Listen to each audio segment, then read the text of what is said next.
one of the few core things that I've found to be more important than almost everything else is to reserve a sense of hope and to believe in the potential that we have for a better future, not only for ourselves, but for those we love and everyone else around us. To have this hope is to signify our willingness to contribute the hard work necessary and any other potential support that we could provide to this vision of the future to hopefully make it become a reality. Now, whether this is larger scale issues or just things in our own backyard, both of these things require a certain amount of hope and aspiration and determination to accomplish. For me, one of the things that can really wipe me out is when I've lost that sense, when I feel like things are just not worth it anymore, and all of the hard work that I've been putting in has been going towards nothing, and it's ultimately not going to mean anything in a grand cosmic sense. I've found when I'm at my lowest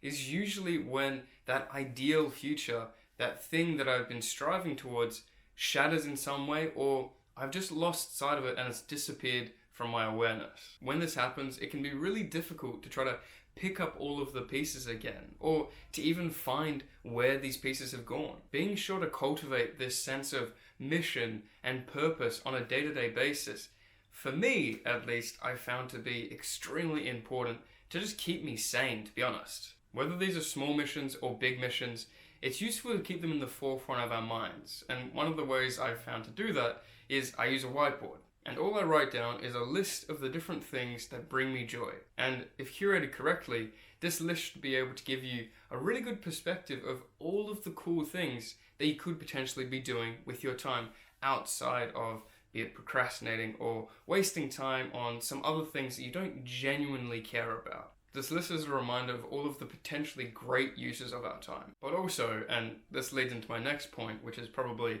the more important point out of the two, that it's a great way to be able to acknowledge the things that we're grateful for being able to do.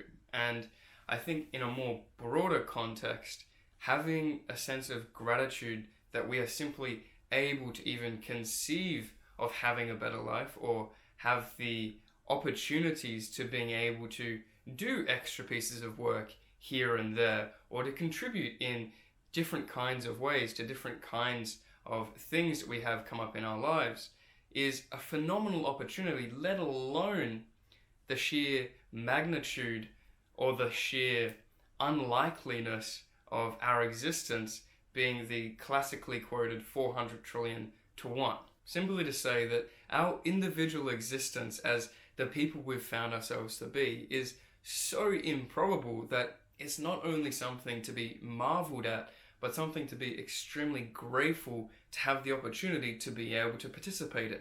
And that gratefulness doesn't need to be directed towards any kind of figure or entity or belief system or anything like that. It's simply to have the chance to be doing what we are currently doing in this stage of consciousness or awareness of our environment and of ourselves. There doesn't need to be any extra layers to this. It's simply, I think, therefore I am, being grateful for that. These may seem like tiny changes that won't really make a difference, but I can promise you, if done on a regular basis, that accumulates over time. And if this is paired with some kind of journaling or meditation practice, then it's game over. So yet again, this is one of those things where there is no quick fix. There is no 1, 2, 3, boom, it's finished. It's daily habits, it's daily practices of things that we hear about regularly, if not on a day-to-day basis. There isn't any magic pill. As we all know at this point, there is no single thing that's going to make the biggest difference. But there are little habits, there are little things that we know we should be doing, but for some reason we've decided that they either aren't for us, or we're not looking at them or aware of them currently, and that's really dragging us down. Now, if I had to give one more really obvious piece of advice on this that I found to be really helpful for me, it's to keep that why in focus. Why we've decided to do the things that we're doing. What is it going towards? How is it helping us? How is it helping others?